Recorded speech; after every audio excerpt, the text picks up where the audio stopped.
आपण पाहत आहात सत्याची बाजू मांडणारं हक्काचं न्यूज चॅनल M24 तास। शक्तीपीठ महामार्गाविरोधात शेतकरी आक्रमक। बोरगाव ते ईश्वरपूर पदयात्रेदरम्यान सरकारला तीव्र आंदोलनाचा इशारा। शासनाने लादलेला शक्तीपीठ महामार्ग तात्काळ रद्द करावा या मागणीसाठी बोरगाव ते ईश्वरपूर दरम्यान बाधित शेतकऱ्यांची पदयात्रा आयोजित करण्यात आली। या पदयात्रेदरम्यान बोरगावचे सरपंच व माजी जिल्हा परिषद सदस्य जितेंद्र पाटील यांनी पत्रकारांशी बोलताना राज्य सरकारवर जोरदार हल्लाबोल केला आणि कोणत्याही परिस्थितीत सुपीक जमिनीतून महामार्ग जाऊ देणार नाही असा स्पष्ट इशारा दिला। जितेंद्र पाटील यांनी सांगितले की गेल्या 2005, 2019 आणि 2021च्या महापुरात नदीकाठच्या परिसरातील लोकांनी प्रचंड हालअपेष्टा सहन केल्या आहेत। या पुरामुळे शेतकरी आधीच बाधित झाले असून त्यांच्या जमिनीचे मोठे नुकसान झाले आहे। असे असतानाही सरकार नदीकाठच्या भागाचा कोणताही विचार न करता शक्तीपीठ महामार्ग लादण्याचा प्रयत्न करत आहे। शक्तीपीठ महामार्ग झाल्यास केवळ बाधित जमीनच नाही तर लगतची जमीनही मोठ्या प्रमाणावर खराब होणार आहे। जर हा प्रकल्प रेटला तर बोरगाव, वाटेगाव, मसुचीवाडी, शिरटे, बिचूत, खरातवाडी, फारणेवाडी, गवंडवाडी, साटपेवाडी, बनेवाडी यासह परिसरातील अनेक गावे विस्थापित करावी लागतील अशी भीती त्यांनी व्यक्त केली। शासनाच्या कारभारावर टीका करताना ते म्हणाले, या भागातील बहुतांश जनता आणि शेतकरी हे अल्पभूधारक आहेत। पिढ्यानपिढ्या शेतीवरच त्यांची उपजीविका सुरू आहे। या भागात कोणतीही मोठी MIDC किंवा नोकऱ्यांचे साधन नाही। चांदोली धरणासाठी आधीच शेतकऱ्यांनी जमीन दिली आहे। आता पुन्हा नव्याने प्रकल्प आणून शेतकऱ्यांच्या पोटावर आणि चुलीत पाणी ओतण्याचे काम सरकार करत आहे।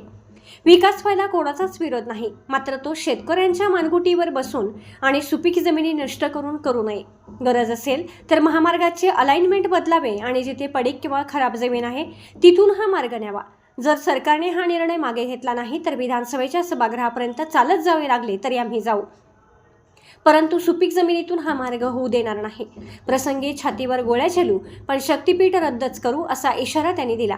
बोरगाव ते ईश्वरपूर असा 9 किलोमीटर पायी चालत जाऊन शेतकऱ्यांनी प्रांताधिकाऱ्यांना निवेदन दिले।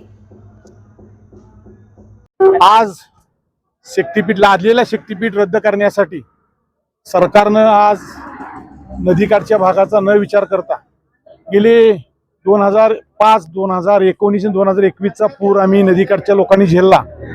बाधित शेतकरी मोठ्या प्रमाणात झालेत। बाधित शेतकऱ्यांना आमची जमीन खराब होणारच आहे। त्याच्याबरोबर जी शक्तीपीठ जाणार आहे त्याच्या लगतची जमीन मोठ्या प्रमाणामध्ये खराब होणार आहे। यदा कदाचित शक्तीपीठ हा सरकारने केला तर आमचे बोरगाव असेल, गवंडवाडी, साटवाडी, बनेवाडी, मसुचीवाडी, शिरटे, बिचूत, बहे आणि खरातवाडी आणि फारणेवाडी ही गावं यदा कदाचित विस्थापित करावी लागतील।